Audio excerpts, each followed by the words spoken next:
Parang pinapalamig, painitin natin muli mga kababayan. Kaya from time to time, importante na madiscuss natin kahit paulit-ulit to exert pressures sa ating mga authorities. Pag hindi po, mababaw na lang po ito sa limot, matatakpan ng ibang mga issue. Hindi pwedeng ganon mga kababayan. Kaya importanteng balik-balikan natin.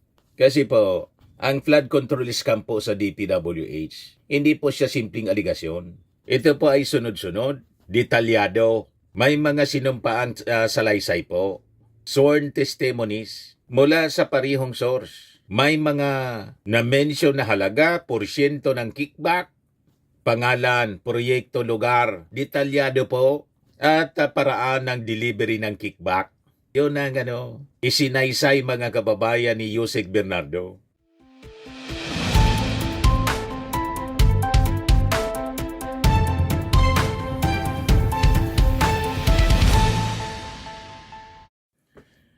Hello po mga kababayan, si Dante Maravillas. Ano na niya, Mr. Maravillas? Anong pizza na? Bakit wala pang mga senador na nakukulong?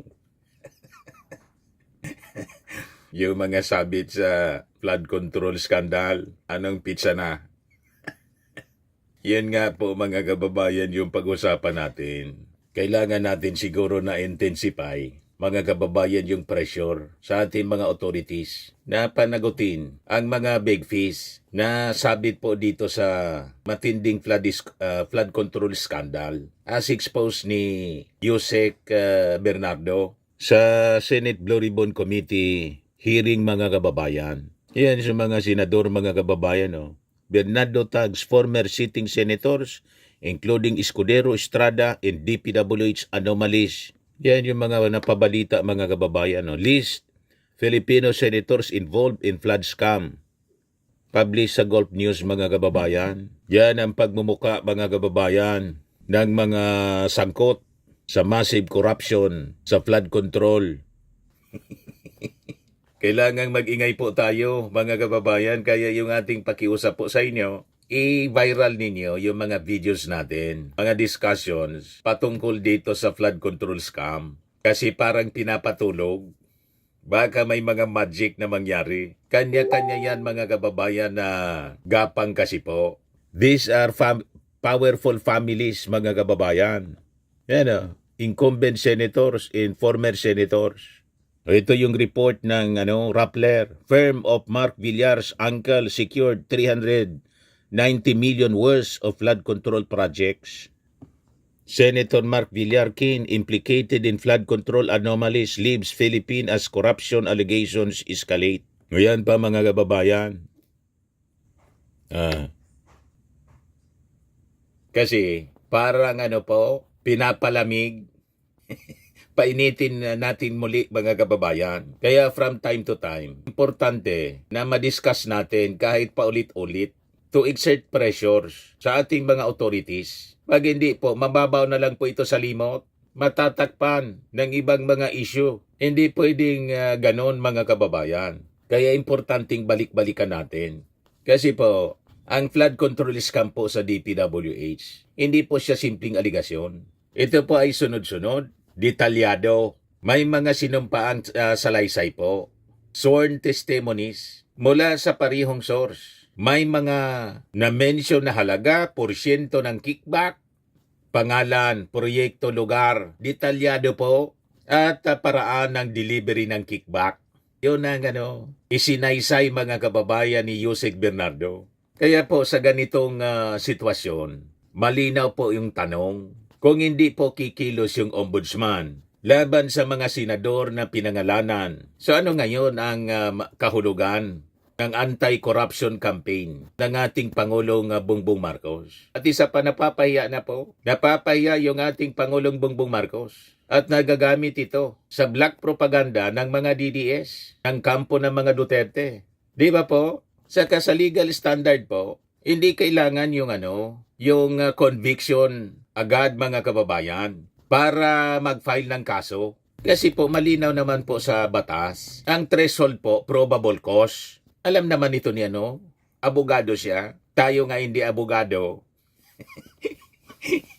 Kausap lang natin madalas mga abogado, kaya alam natin ito. In our practice of profession as journalist for 40 years, laging kausap natin mga abogado. Diba? At laging napag-usapan ito. Ang threshold po, probable cause, hindi po guilt beyond reasonable doubt. Ang magdidetermina niyan, mga kababayan, ng guilt beyond reasonable doubt, yung husgado na, yung judge, after na matimbang yung mga ebidensya and mga testimonies filed. Bala na niyan yung husgado.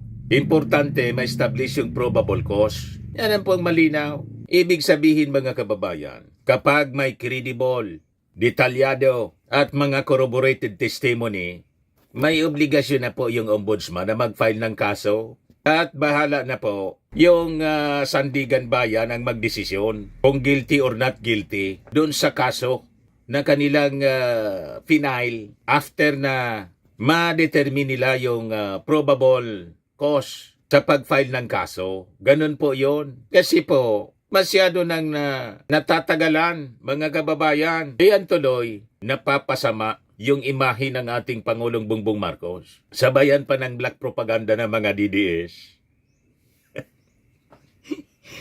So ang tama po sa ating Pangulong Bongbong Marcos, iniisip po, wala man na niya, hindi man na niya seryoso, yung mga lalaking tao, yung mga senador, sampulan na ninyo yung mga senador na sabit. Ayan kahit kalahati muna nito, ang iba rito dati nang nakaso sa pork barrel scam, nakasuhan. Si Bong Revilla, si Chingo Estrada, si Joel Villanueva. Di ba po?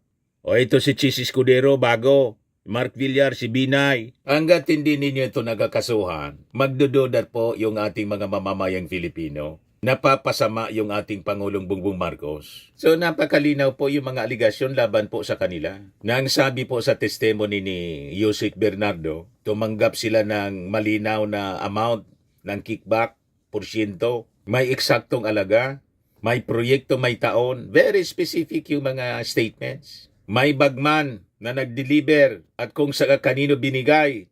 At may statement mga kababayan sa mataas na opisyal ng DPWH na may direktang knowledge sa mga galawan, mga kababayan ng korupsyon. Ito po yung mga eksaktong detalye na mga ebidensya na dapat agad-agad dinidinig po, inaaksyonan sa ilalim po ng batas. Isa-isay natin yung mga senador, si Jingo Estrada, si Villanueva, pareho daw na tumanggap ng 30% na kickback, sabi po ni Yusek Bernardo, salaysay ni Engineer Hernandez. Jingo Estrada, 30% yung kickback, 355 million na flood control projects. Direktang sinabing natanggap ang komisyon. Si Joel Villanueva, 30% din mga kababayan, ng 600 million na flood control projects. Parehong porsyento po. May pattern ng kickback mga kababayan. So makikita natin ang legal weight ng mga testimonies na nagturo po sa kanila, si Bryce Hernandez. Parehong porsyento, parehong uri ng proyekto. Parehong taon, iisang sistema ng downloaded projects. Kaya po sa logical aspect, ang pattern pong ganito ay indicator po ng sabuatan. May conspiracy talaga. At systematized corruption. Ito na po yung kanakagawian po Matagal nang ginagawa nila ito, mga kababayan. What about si Chis Escudero? Pareho, mga kababayan, may testimony, may bagman. Makikita natin yung money trail. Base sa testimony, mga kababayan ni Yusek Bernardo, tumanggap siya ng kickback, 160 million na kickback para sa 4 na flood control projects. Detalyado po. Ito'y galing mga kababayan sa 800 million na project sa Valenzuela, saka sa Marinduque. Mula ito sa 2025 GAA. Nakita niyo? Sabi ni Yusek Bernardo, yung pera, yung kickback, idinaan kay Maynard Ngo. So ito yung bagman, mga kababayan. 2 beses, umanong nakipagkita si Bernardo kay Escudero. May lugar, BCG Bar, na pag-ari ni Ngo. Di ba mga kababayan, napakabigat ng testimony. Very specific. May mga pangalan, may lugar, may halaga kung magkano yung kickback na diniliver. So ano pang iniintay ni Ombudsman Remulla, mga kababayan? Iboboro ba niya yung mga testimonies na to na napakabibigat, mga kababayan? Napapahiya yung ating Pangulong Bongbong Marcos dahil sa mabagal na pag-usad po ng hustisya, mabagal na paggalaw ng Ombudsman. Tapos dagdagan pa ng report, mga kababayan, na mismong mula sa bibig ni Chis Escudero, inamin niya sa Perescon, tumanggap siya ng 30 million. Mula sa kanyang kababayang kontraktor na si Lawrence Lubiano. You see, campaign fund, mga kababayan, noong 2022 election. Ano ang legal reality nito, mga kababayan? Kapag po ang campaign donor ay isa pong alleged bagman, hindi na po ito simpleng political support. Ito po ay potential laundering ng public funds. Malinaw, mga kababayan, ang ibig sabihin yan. Tama po? Kahit ano pang gawing palusot ni Chis Escudero, walang maniniwala sa kanya. Ganun lang po yon. Maglulukuhan na lang tayo. Pag ganyan, mga kababayan. O ngayon, punta tayo kay Mark Villar. Noong siya pa yung DPWH sa secretary. Panahon ni Digong 2016 to 2022. Kung saan bilyon-bilyon na projects, mga kababayan, sa flood control ang pinunduhan. Ngayon, sa kwento ni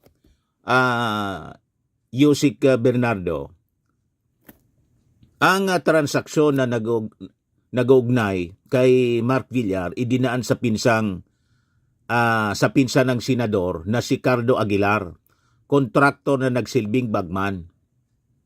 Sa ilang proyekto, 50% daw yung kickback ay para umano kay Villar.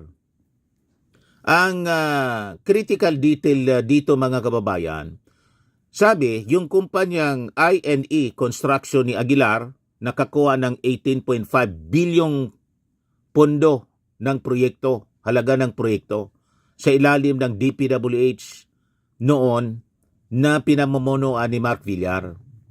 Comes now this report ng Rappler, firm of Mark Villar's anchor secured 390 million worth of flood control projects. Ito report ng Manila Times, Senator Mark Villarkin implicated in flood control anomalies leaves Philippines as corruption allegations escalate. Pagkatapos, babagal-bagal kayo dyan sa Office of the Ombudsman.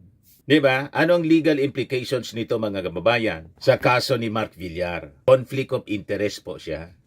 May abuse of authority and command responsibility po. So hindi kailangang patunayan yung lahat, mga kababayan. Sapat na po ang bigat ng mga aligasyon para i-file ang kaso sa Ombudsman. Tama po? O dito naman kay Nancy Binay at saka kay Bong Revilla, parehong lumang modus, bagong testimonya. O, si Nancy Binay, ayon sa kwento, mga kababayan ni Bernardo, ang associate na si Carlene Villa, humingi ng 15% na kickback para po kay Nancy Binay. Ang amount, 37.5 million pesos. Mula ito sa 250 milyong project. Yung pera, yung kickback, sabi inihatid sa Quezon City, sa bahay mismo ni Nancy Binay. Ngayon, si Bong Revilla naman, inakusa ni Bernardo ng 25% commission mula sa flood control projects. So ano ang legal implication nito po? Parehong sistema ng komisyon o kickback. Ito yung tinatawag, mga kababayan, sa batas na continuing scheme, continuing racket. Di ba pa?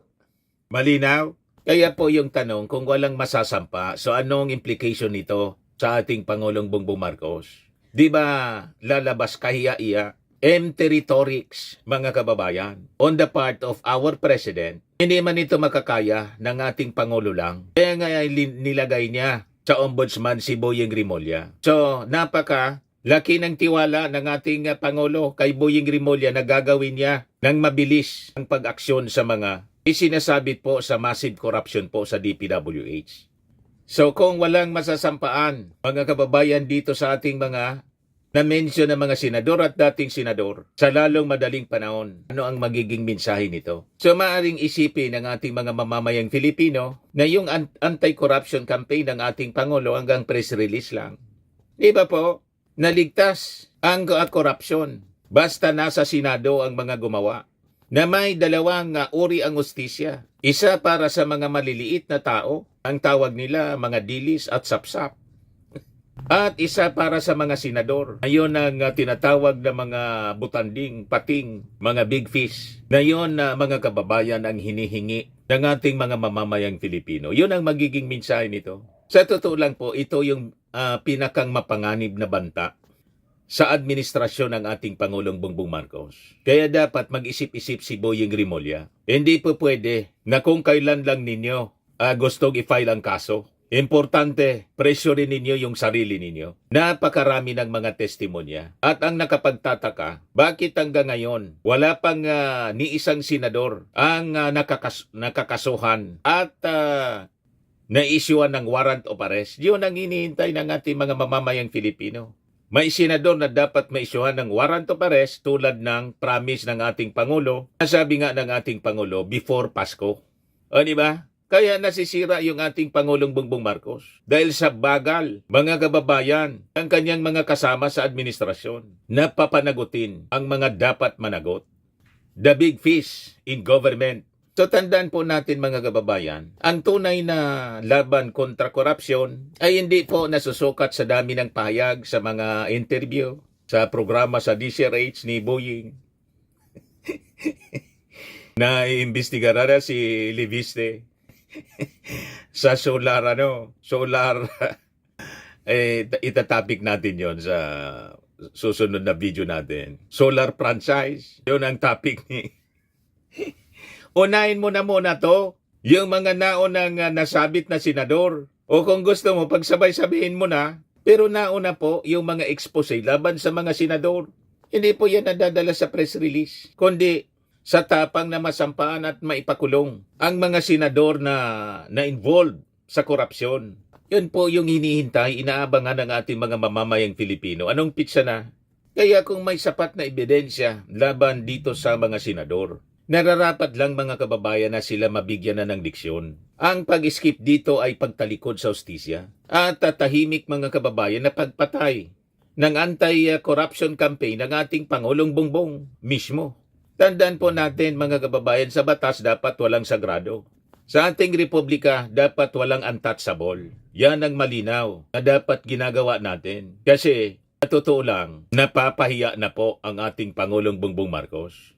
Sincero yung ating Pangulong Bongbong na labanan ang korupsyon. Tuldukan ang dekada-dekada na po nakalakalan sa korupsyon sa gobyerno. Pero yung mga kasama niya parang atamlay. Iba yung tinitingnan, iba yung tinititigan.